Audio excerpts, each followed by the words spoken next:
My name is Kyle Willis, and this is Marketing from the Roosevelt Room.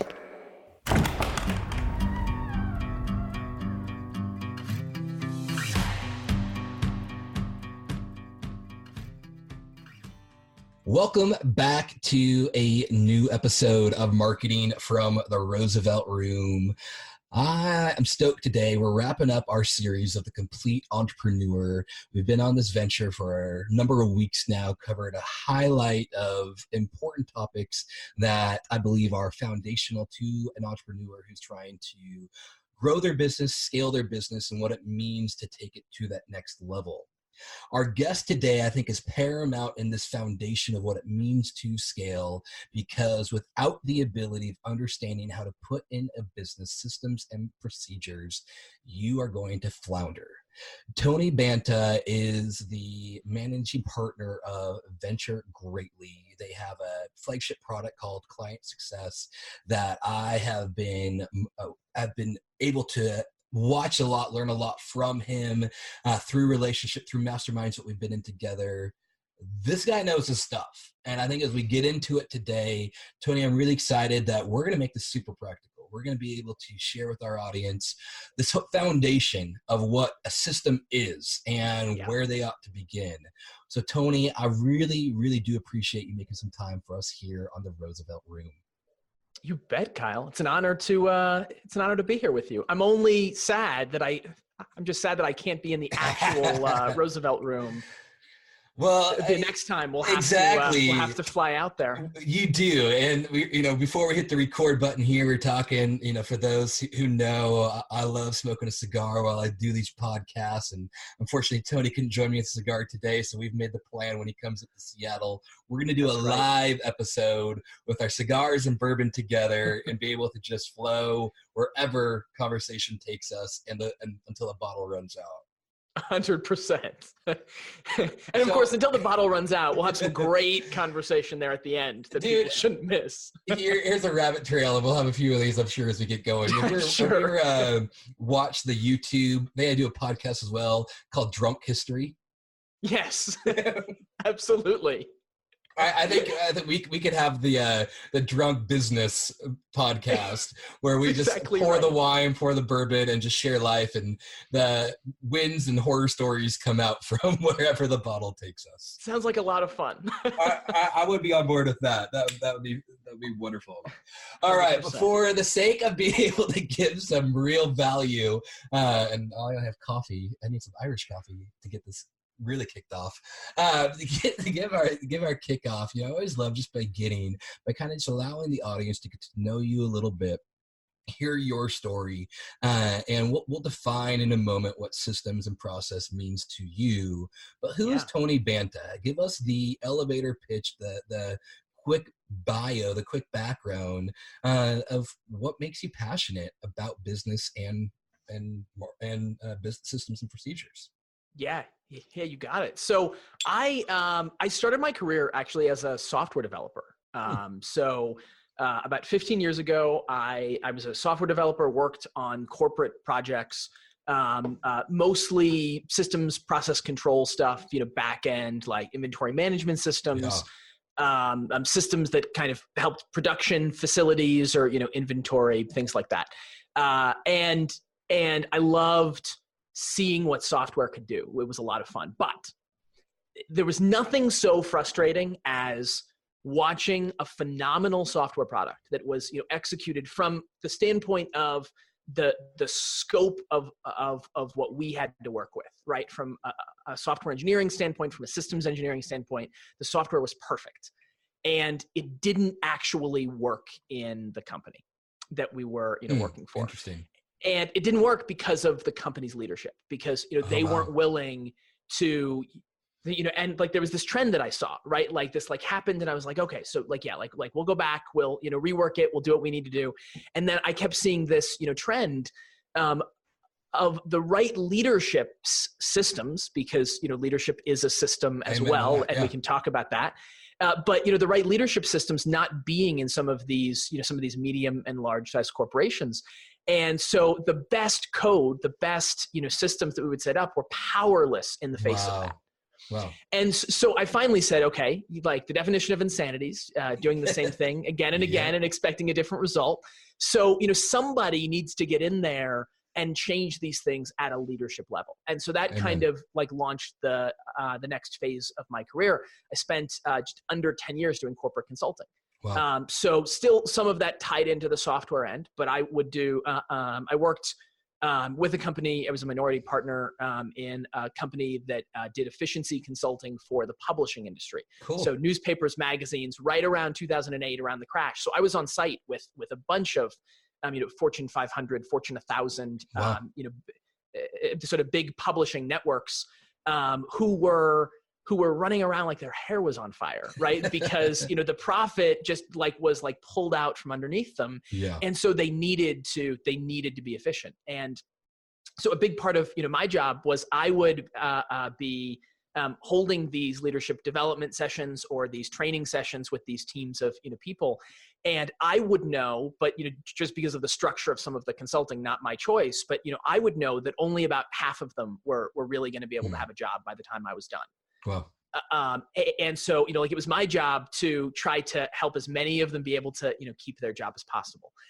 And when faced with that, with these people that I would get to know over these, weeks that I would spend on site, it was to be honest, it was like it was an emotional thing. It was, it was a responsibility that, weighed on me seeing this. Yeah. And you get good really quickly at, training, at, at leadership development, at knowing, okay, not everybody's going to make it, but what can we do so that we can make sure that the ability for them to work harder and make it is something that, we're giving to every single person here.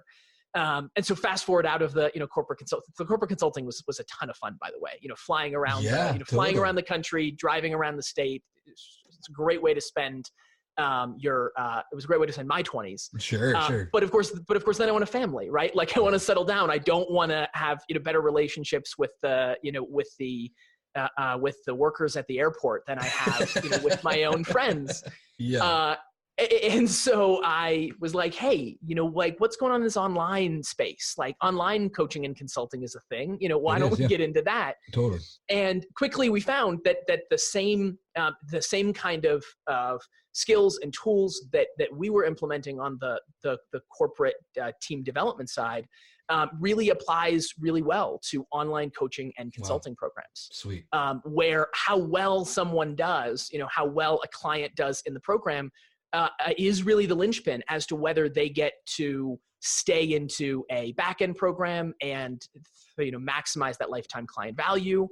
And so out of that, and having some friends that I got to meet, in this space, helping them initially, and then I sort of saw that there was a product here. We built the client success system. We've now had the opportunity through our audits to look behind the scenes of over 100 client businesses. Awesome.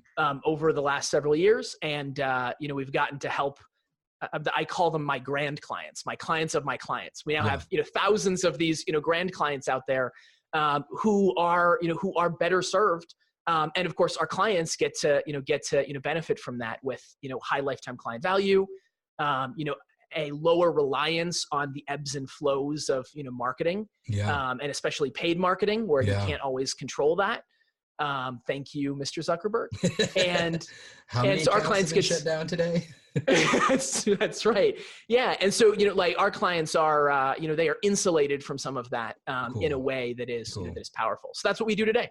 That was I think that was slightly longer than 30 seconds, Kyle, but that that is awesome because it actually gives me some areas I want to dig into. I think to start with, I love to hear from you that transition you've gone from of the corporate side that you spent a lot of time with from the leadership, the DNA of a leader that you really discovered of who makes it, who doesn't. And as you've made that transition into the coaching and consulting industries, what does that DNA look like? What have you seen makes up a successful leader in a business? That's such a great question. I think that there are probably two personality factors that I've seen that are the ones that stand out the most. Yeah. And those are self-awareness. So an ability to know that, who for the leader to know, who am I? Come on. There are a number of situations where, where my first reaction is not the one of the best leader that I want to be. Come on. Yeah. And that's okay. Having that self-awareness means that, my first reaction gets to happen in my mind. Yeah. And that, that's really acceptable for that to happen in my mind, because I have the agency to then decide what is the reaction that I want to have with my team, with my client, with those people. So that's, I think, the first awesome. kind of, personality trait or, skill that someone can develop. The second, which is equally as important, is a willingness to be uncomfortable. And I think that this is true for entrepreneurs in general. Although when it comes to client businesses, this takes on its own unique flavor, which is the success of your clients are inevitably going to be tied to your willingness to get uncomfortable with them and tell them things that they don't want to hear. Yeah.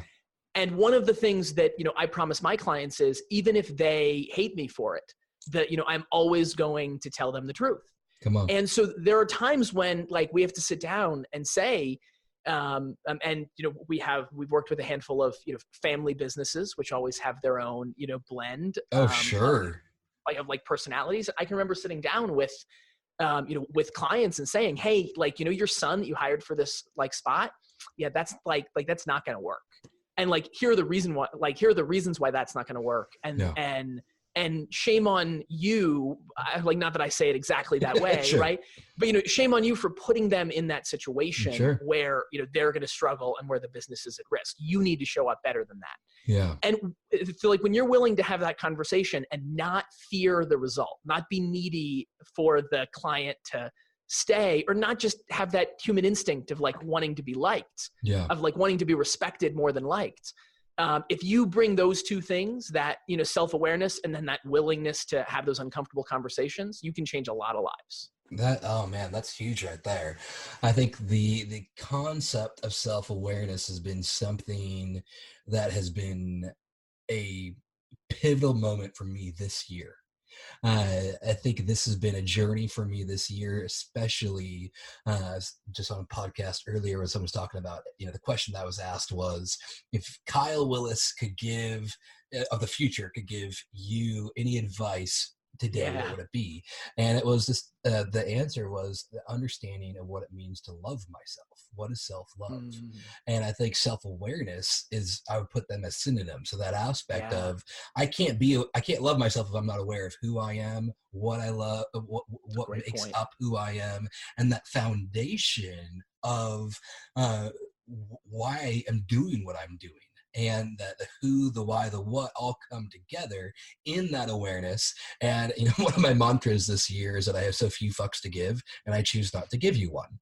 And have learned what that means practically in relationships and business, what I need to walk away from, who I need to walk away from. And so I think, as you talk about as a leader, that importance of being uncomfortable and being aware, it's so easy to get caught up in, I've already made that decision. I've already hired that person.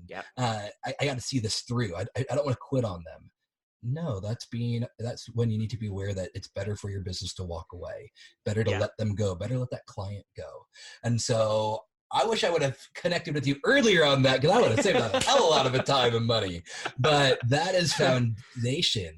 And so I'd love to hear a little bit of how you take those two principles, and as you talk about what you're building through Venture Greatly, this client success system, walk me through what the system is, how you talk about audits, so what you go into a business.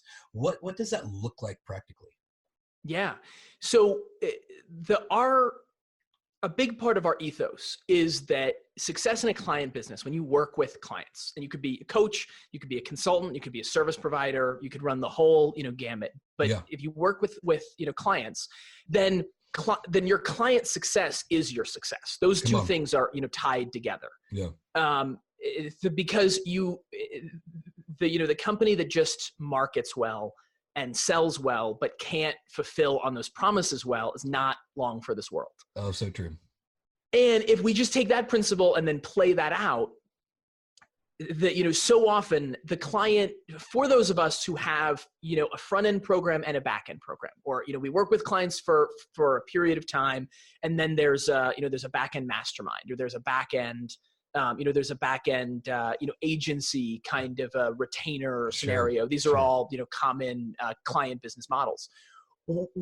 When you have this kind of a model, very rarely is a client that comes into your front end program, very rarely are they ready when they buy your front end program to buy your back end program. True. And so if you can see that, then the job of your front end program, that job needs to be to turn that client into an ideal client of your back end, to experience the success when they're in the front end of your program, so that they have the resources, so that they have the awareness, so that they have the behaviors, so that they have the belief, all of these things, so that they get to be great long-term clients.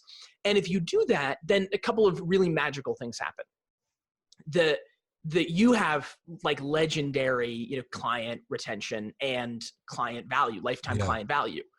The second thing that happens is your expenses go way down, because when you have clients who are showing up with agency, who are empowered, so that they are, asking empowered questions, they are taking action. I mean, even if you have a done for you, agency, and certainly you can speak to this, Kyle, that like the work that you do for clients isn't the only thing. Like, you do incredible work for clients, but what you do isn't like, it's not like their business in a box. Like, it's not their entire business. They still need to take action on that. Right.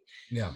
And so even in that scenario, the client businesses need to treat that whole client and make sure that, they're doing what they need to do for their success, because when those things align, your expenses go down, client results go up.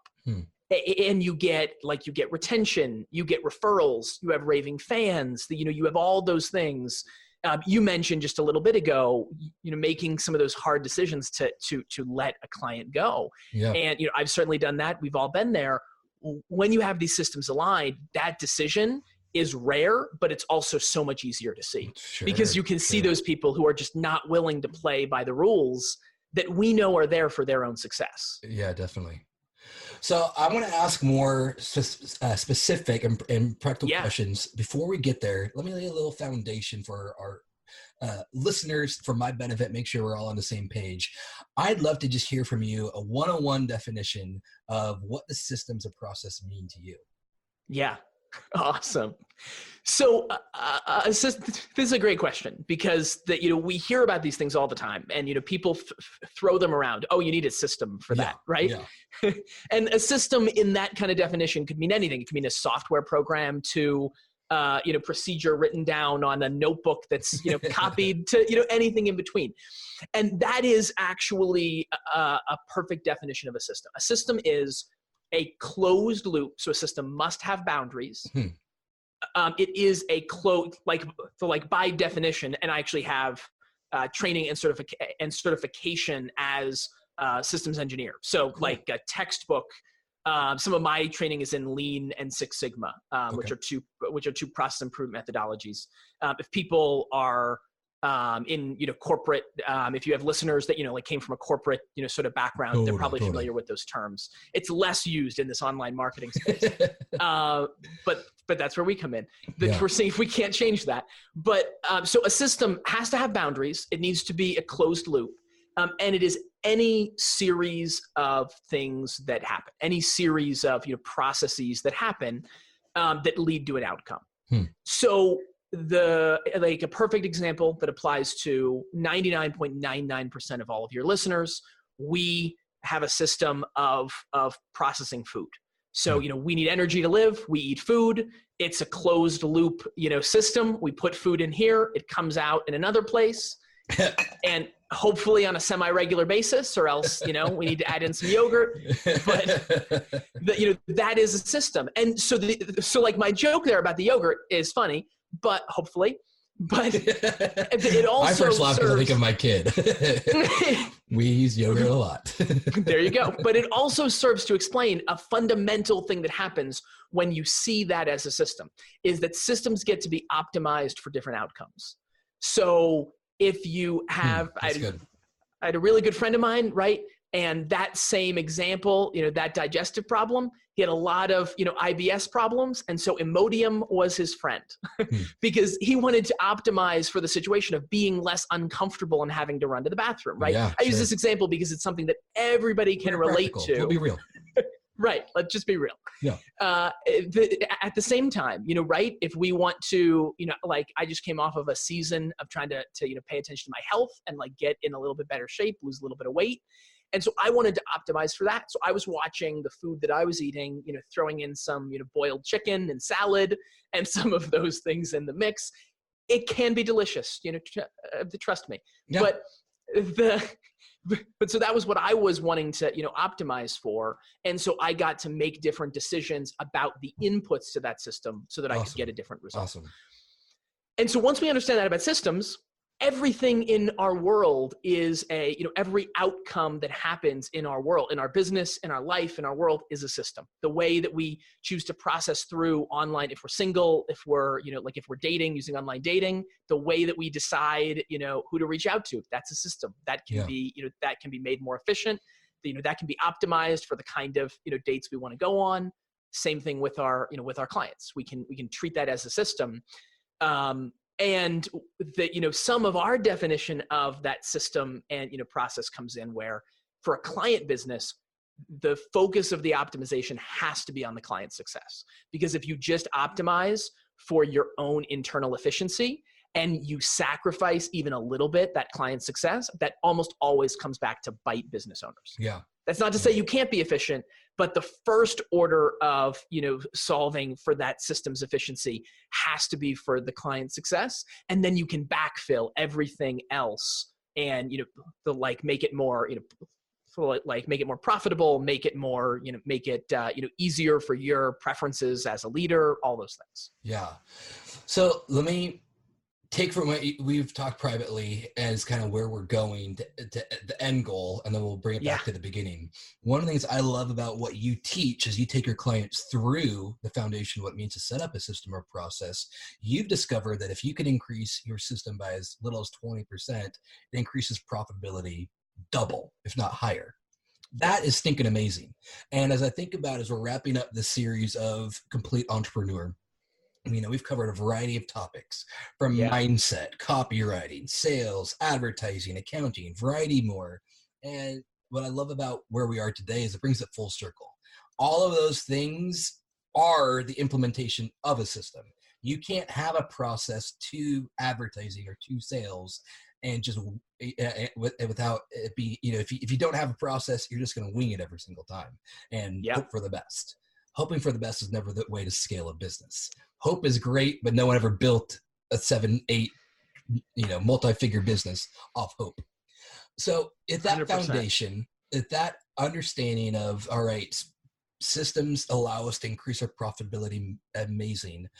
What are the questions to begin with in regards to building your first system in a business? You talk about audits, you talk about the system you create, specific outcomes that you may have in mind. When you take especially these entrepreneurs, online service providers, where would you recommend someone begin? Yeah, great question. So to further clarify what you were just saying there, that if you optimize client retention in most businesses, every business has their own, numbers, sure, right? But if you take client retention and you improve that by 10 to 20%, in most of the client businesses that we've seen, you can actually double profit. It's amazing. So now we make a couple assumptions there that you have a front end program and a back end program or something to retain, right? Yeah, because because if you don't, then that's a different story. But if you don't, then add it in, and then you can increase profit. That's even easier. But in terms of the first things that we look at, the very first thing that we look at is where's the best client success story? What does that look like? Like, what does the best client journey look like? Yeah. And then we look at what does the worst client journey look like? Okay. And then we look at the numbers. So it's critically important to optimize systems when they're dealing with humans. It's critically important to look at that as both the subjective and the objective, the numerical, the trackable, because both can only give you so much insight into what's going on. Yeah. So, we had a client that recently came through our audits. We looked at their highest performing clients. We looked at their lowest performing clients. And then we looked at the data. Right away, we were able to see about 28 to 30% of the people who come into their front end program leave within a month. They don't they ask for a refund, or they don't make their second payment. 28 to 30%, almost a third. Well, right there, so like right there, we almost didn't even need to look at anything else, right? Yeah. Right there, we see, we fix that for their size of, business. We improve that by, like, we even cut that in half. And then they have we help them, like we help them fix that. We help them cut that in half. And right there, they have, an extra 5 figures every month of revenue from that. So those are the things that we look at. From there, we have a trained eye, as well as a ton of, data between me and some of our other team members who, do this kind of consulting, that, we've seen this across so many businesses that we can spot those trends. But, even a, business owner who's just starting out, looking at the subjective, qualities, best client, and, what that journey for them looked like, worst performing client and that journey, and then the numbers in between. And I would throw one, warning note in there, especially for somebody that's a little bit newer when they start to look at that data. There is always a stratification, if you will. There's always the Pareto principle, if you're familiar, the 80-20 rule, right? You will always have 20% of your best clients and 20% of your worst clients. And the 20% of your worst clients doesn't mean that what you do doesn't work, right? Sure. Like, and that's critically important, especially for those people who are, newer in this space. But I've also seen, people that run multi-million-dollar companies get drugged down by some of the, bottom 20%. It's important to know that that's there, so that you can put that context in the right place, and then you can continue to optimize for those best results. That's so interesting. And I as a service provider, with clients coming in, occasionally I have clients going out, I love this concept of increasing retention and being able to shorten the aspect of those who single themselves out, that move out, and expand those who see themselves being able to come in throughout whatever your program, service, product may be, and sign up for the next service, the next product, whatever that looks like. What are the consistency that you see of those who have 28, 30% who don't make that second payment, who don't buy that second product? Is there consistencies that you see in mistakes they have in regards to the questions they're not asking, and setting proper expectations with their clients, missing the upsell opportunities? What leads to such downfall for many businesses that don't have a system like that in place? Yeah. So often people's assumption is that this is a marketing or a sales problem.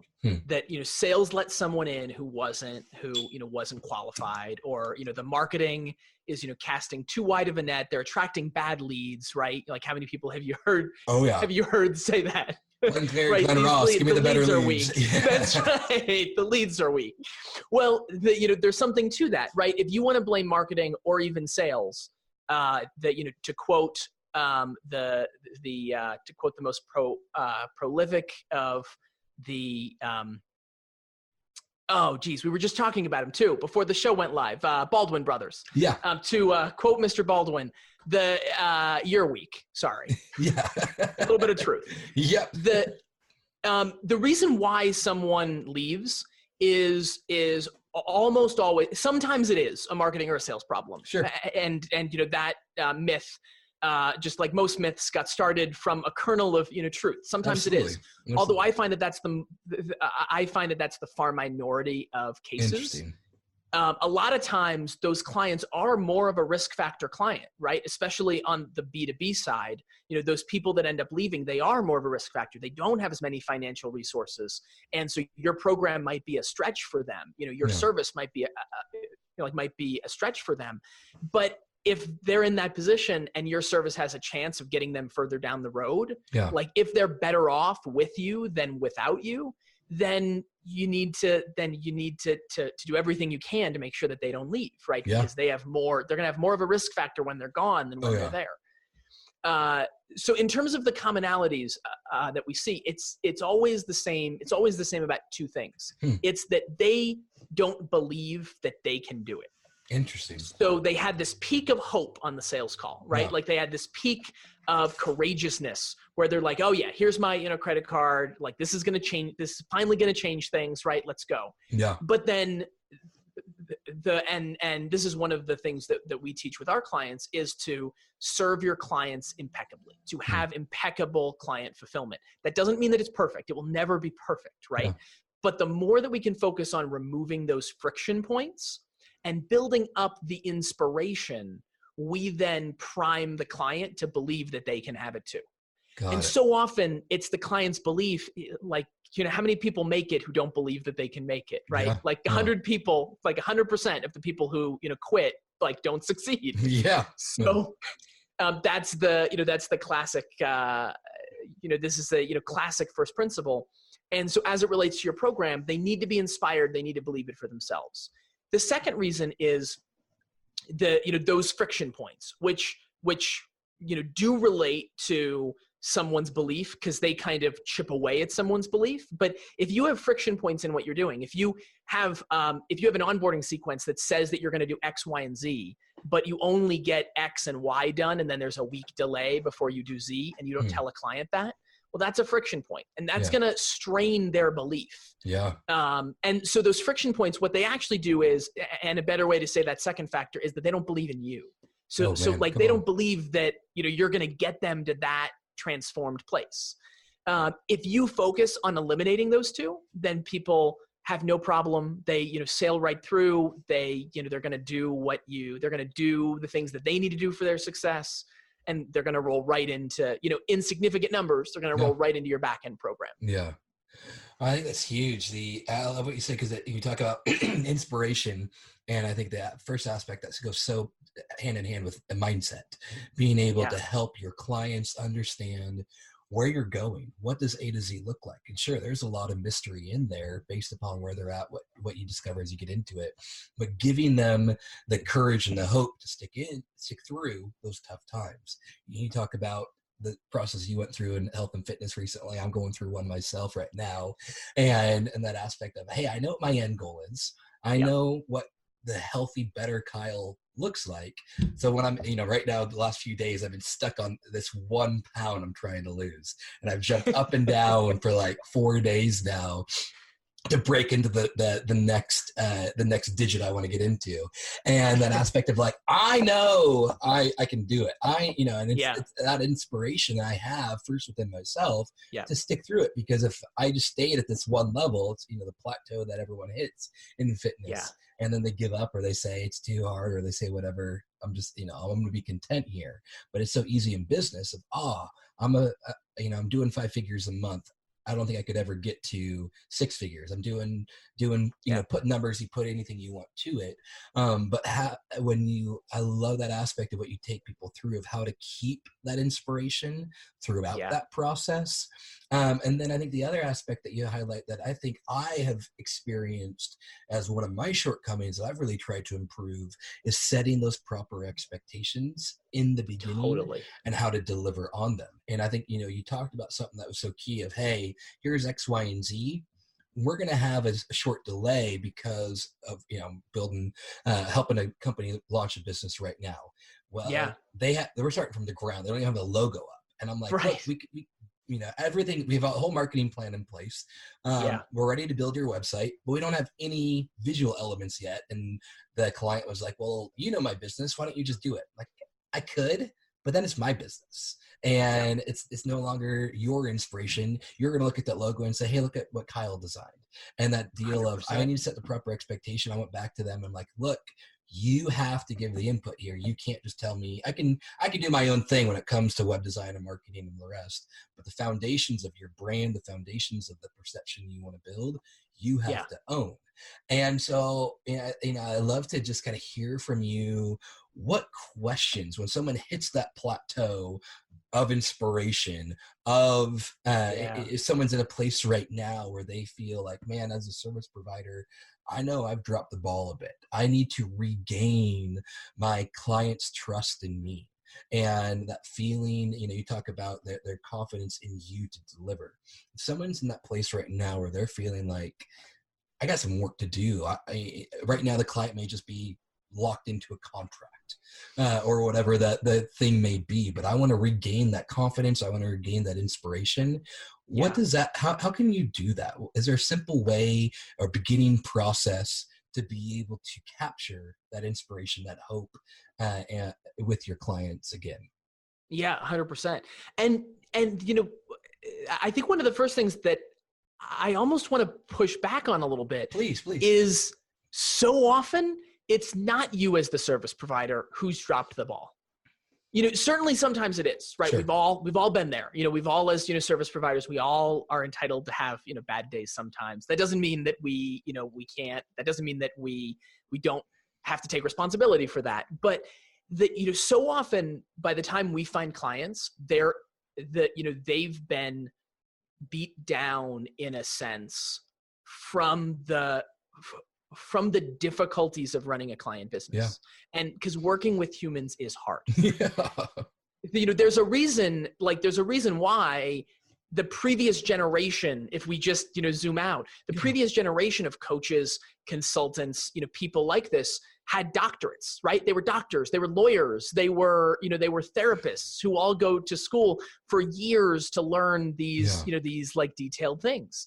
And now you have people who who run the whole, like gamut of, like formal education, but, rarely has anyone taught us how to deal with humans.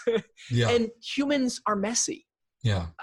They are incredibly messy. So the very first thing is really assess, really get quiet, plan a half day where you don't have any clients or any distractions, and you can sit with some of the data and you can use a whiteboard and with your team and map out, where have clients been going? Are they doing their part in it? And if they're not doing their part in it, is that because we didn't set the right expectations? Or is that because they're struggling to get out of their own way? Yeah. We have a phrase that we say, the enemy, in a client business, the enemy of a business owner's desire to scale, we think the most nefarious enemy is bad client behavior. Or said another way, is a client's resistance. That part of their that part of their lizard brain that is sabotaging the success. Yeah. And so the biggest thing that we see is, and I'm sorry because this isn't 3 easy steps to improve your Instagram following, right? Yeah. But this is nowhere near that simple. But some of it is just being willing to have those tough conversations and say, yes, we did drop the ball a little bit in these areas. The most difficult thing to ever make amends for, to say, yeah, we dropped the ball, is we dropped the ball in holding you accountable. Come on.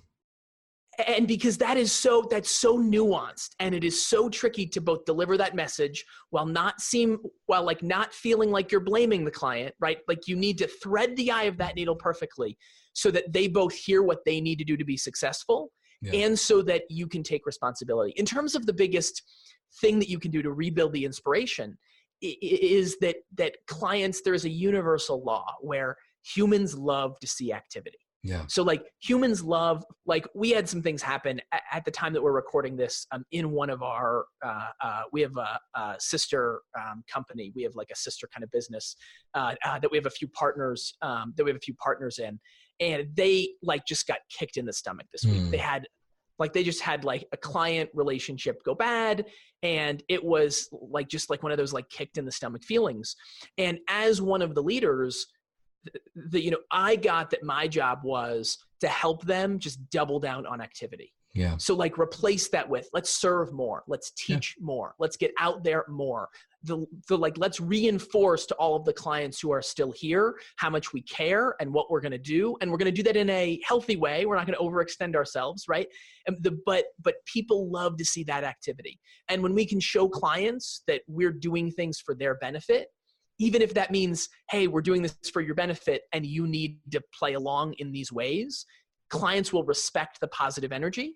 You'll have your early adopters who are going to get back on track, and you'll have your laggards, and you'll have everyone in between. But that's how you lead the movement back towards better results. Yeah. Oh man, I love that. It comes full circle what we talked earlier about the importance of being self-aware.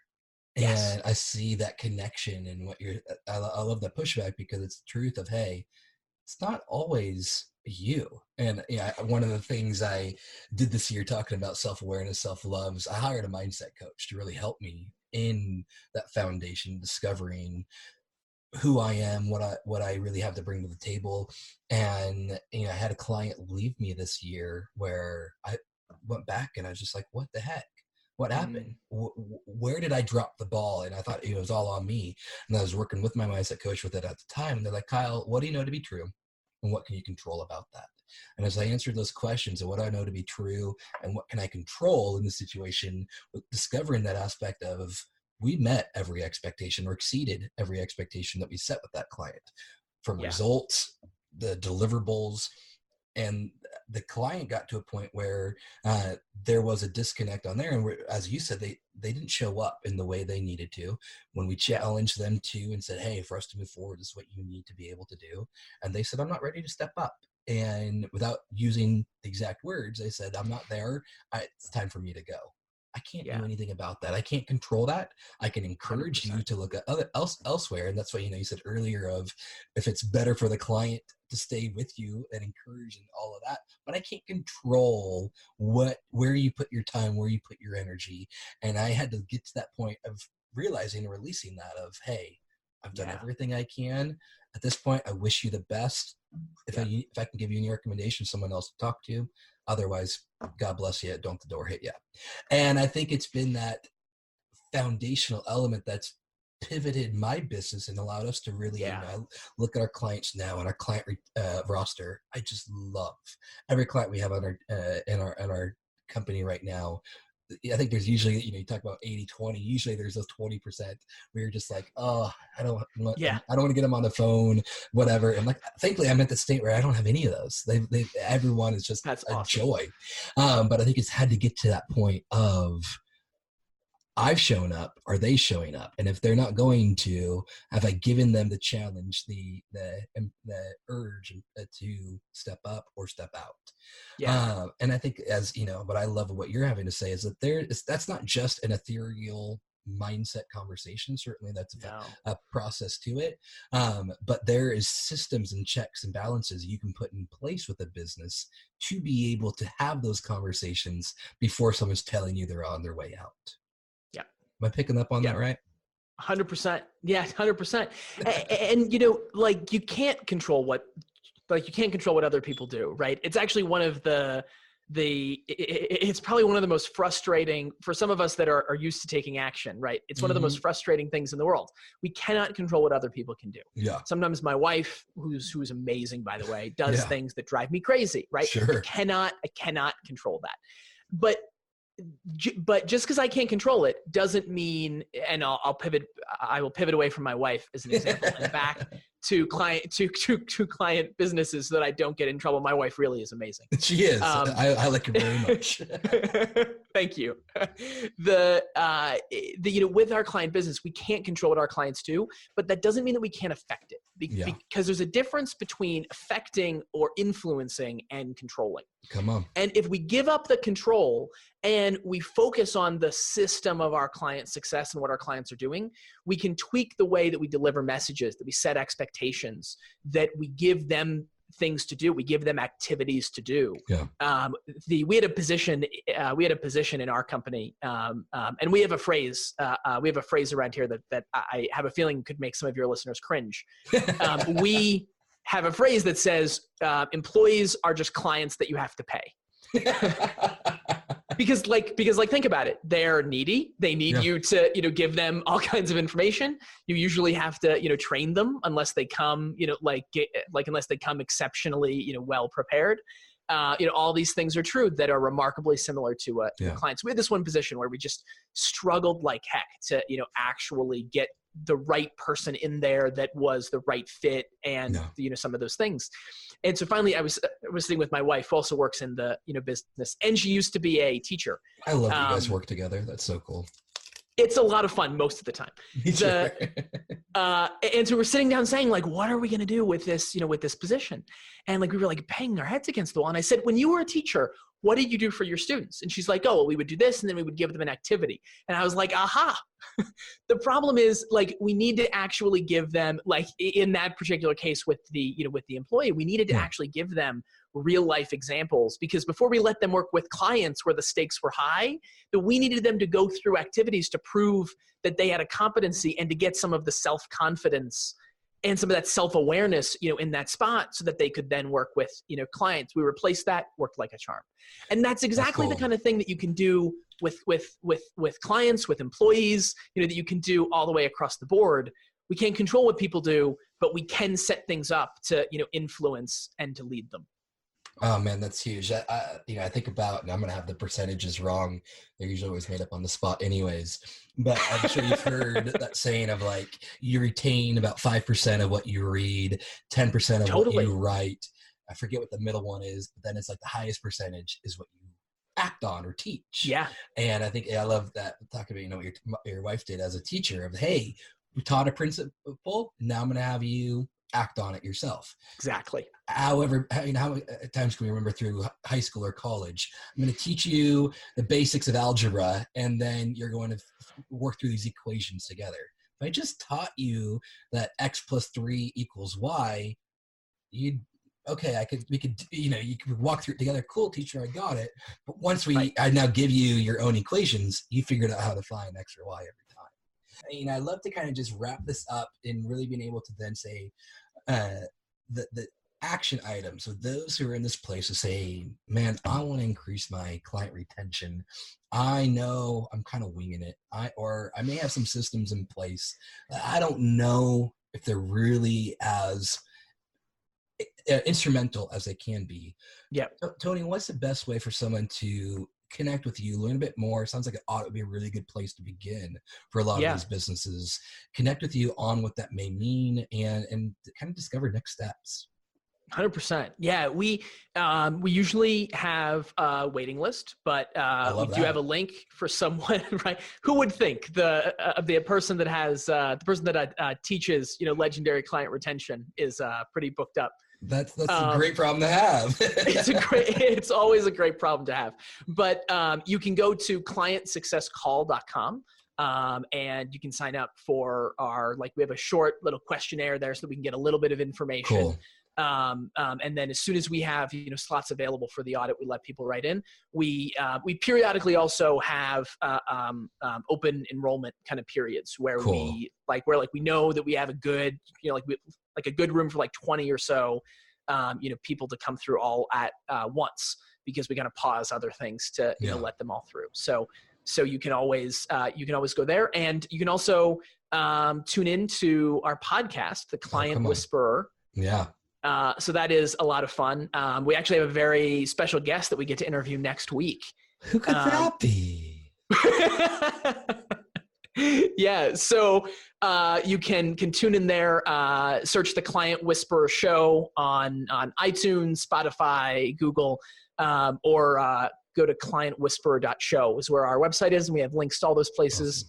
Awesome. As well as cool graphics and takeaways and giveaways and all those things on the website as well. For those driving right now, we will make sure to have both of those links Tony mentioned and more information about Venture Greatly, as well as his podcast, on our website. So you can grab that. Tony, this is why I think it would be exciting and dangerous at the same time if we had a bottle in front of us and just did this on a regular basis, because we can jam for ever. And I think, for those listening, they're like, dude, I'm at my destination. I got to go now. This has been so insightful, practical. I love the depth that we've gone talking about self-awareness, inspiration, client retention. I mean, there's a variety of hot topics we've dug into that I know if we wanted, you could spend the next hour talking about just one of those in deeper levels. So when you come to Seattle, we'll definitely have to do a live episode together. But thank you for sharing with us that insight, years of experience being able to make this practical, taking it from corporate to now the online sphere as well. This has been monumental, man. I really appreciate your time. Thanks. It's been an honor, man. I am thrilled to be here. Awesome. Those listening, we appreciate you being with us today. Again, you can find our show notes, Tony's links and more about him on our website at mfrrpodcast.com. Hope you all have a great day. Hey, I want to thank you so much for listening to this episode of Marketing from the Roosevelt Room. If you heard something today that you would like to follow up on and be able to connect with us, connect with our guest, we will have their contact information as well as any links to resources they talked about from Facebook groups, their website, any type of offers that they gave on our website at mfrrpodcast.com. Once again, that is mfrrpodcast.com. Join us there. I'd love to keep the conversation going, and you'll be able to get all of our show notes as well as links that the guests spoke about, so that way we can really serve you. Really do appreciate you spending time with us today in this episode. Hope you have a great rest of your day.